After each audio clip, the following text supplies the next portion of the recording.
On you go, mate. The floor is yours. What did you make of this?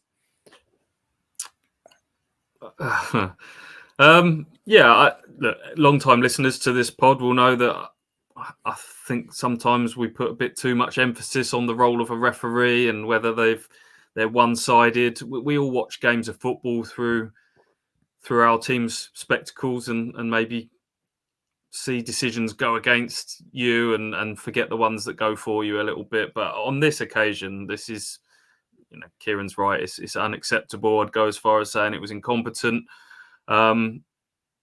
It's hard to feel like it's not a bit of an agenda. I sort of poo-pooed that argument when you hear people go, it's a big club agenda and you don't get anything as smaller clubs. But the evidence is stacking up now. You go back to the Man City game where VAR is used to give Man City a penalty. Fine, that was the correct use of the technology. It was, but then doesn't get involved when Davis is bundled into from Savinho at the other end. And we have the Everton game with Jack Clark, penalty given, VAR gets involved and takes it away. Brentford with the Harry Clark on Keane Lewis Potter is initially given as a free kick. VAR gets involved and gives it a penalty. So VAR has been very quick to meddle and intervene in previous incidents. And then on probably the most blatant of them all, when we're talking about clear and obvious, it decides to sit on its hands. So completely mind-boggling, really. I mean, the Calvin Phillips one is more debatable, and we can probably talk about that in a bit more detail. But the bottom line is, it's a stonewall penalty. I'm sure if you surveyed 1,000 football fans, 5,000 football fans, you'd be struggling to find many that felt that wasn't a penalty. I've even seen Norwich fans kind of voicing their sympathy online. So if that's not clear and obvious, I don't know what is. No guarantee Ipswich score the penalty, of course, but a very good chance. That would have been 2-0. And I think with the way the crowd was, with the way the team was performing, that would have been a very, very good chance to get those 3 points on the board. And the whole mood feels different. And it's hard not to feel a sort of a burning sense of injustice at the moment. That's for sure. Go on, AJ. We'll get on to Phillips in a minute, but stick with the penalty decision. Your thoughts, please. I'm in a slightly different boat to McKenna, where I feel like, for me, it's the VAR, because I hate putting things onto referees on the spot, because you're at ground level, you see things very quickly.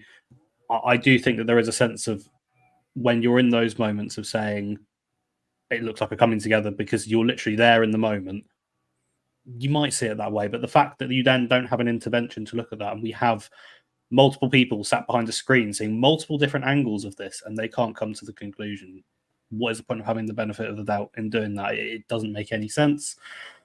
The big issue for me as well is the consistency, as we've touched on, the fact that we've seen less given to or against Ipswich in other games.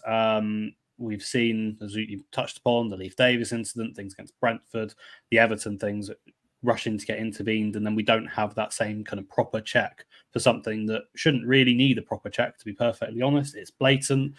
So yeah, definitely that sense of injustice there. I don't know how they come to that conclusion. The fact that there has been some sort of VAR check and people have sat in front of screens looking at this incident, even for a few seconds, and said it's a coming together or whatever, I don't understand. I don't understand people that genuinely feel the way that it's not a penalty.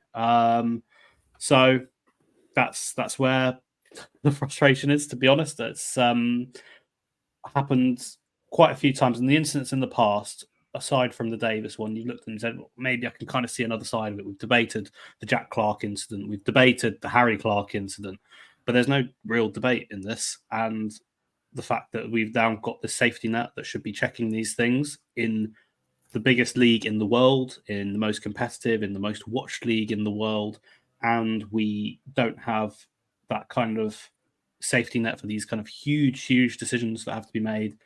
That's a fairly significant problem. Yeah, I think that's my take on it. I mean, I've got a slightly different view, I think, on VAR than many football fans, and I actually don't mind it. I guess maybe because I've grown up watching sports which feature instant replay heavily.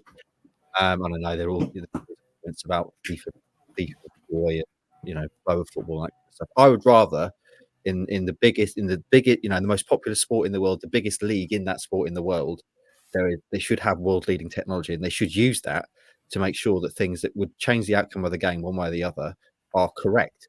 And in this case, clearly, it was a penalty. It was a miscarriage of justice. And how? Okay, the referee may have missed it in the heat of the moment, but how that can then be looked at and decision made that wasn't a penalty, I'm absolutely staggered. And Stu's got the word right, is incompetence. It has to be incompetence, doesn't it? I think a part of this, actually, and the more I thought about it over the weekend, is that a lot of things can happen in a very short space of time in football. Kieran McKenna talks about it being a game of chaos, and that's why we love it. The ball can bounce in any which way, and things can happen. And I wonder whether the fact that the Phillips incident happened so quickly after it played its part in VAR not getting involved, because it almost then looks a bit embarrassing that you have to then rescind a red card. And I wonder if the Phillips incident doesn't happen, then I think it may get given as a penalty, because they spend a bit more time looking at that, but instead their kind of focus has changed to something else, and then and then the moment's gone and they've moved on from it. I wonder if that's part of it. If I'm honest, I think that's a great shout, and that's part of the kind of covering of the backs, isn't it? Of not wanting to be seen to embarrass either the referee on the field or the concept of VAR as a whole. To then have to go back and say, actually, that was a penalty, so that play shouldn't have happened. So Phillips now can't be. That wasn't a foul. That didn't happen. I think it was similar at Man City with the one we talked about, the one with Savinho on Davis, and the ball remained live after that incident. So there wasn't that natural pause that everyone could catch their breath and have a look at the VAR. I think then there was a bit of a counter attack, and a few seconds went by, and I think Kieran at the time sort of said maybe that was a part of the reason they didn't use VAR there, but they did in another incident. Now, you can't have it being used if there's a natural break and nothing else happens, then it gets used. But if it's all chaotic and the game carries on, it doesn't get used, because then it's just a level of inconsistency. And for me, now having seen VAR up close and personal for the last few games,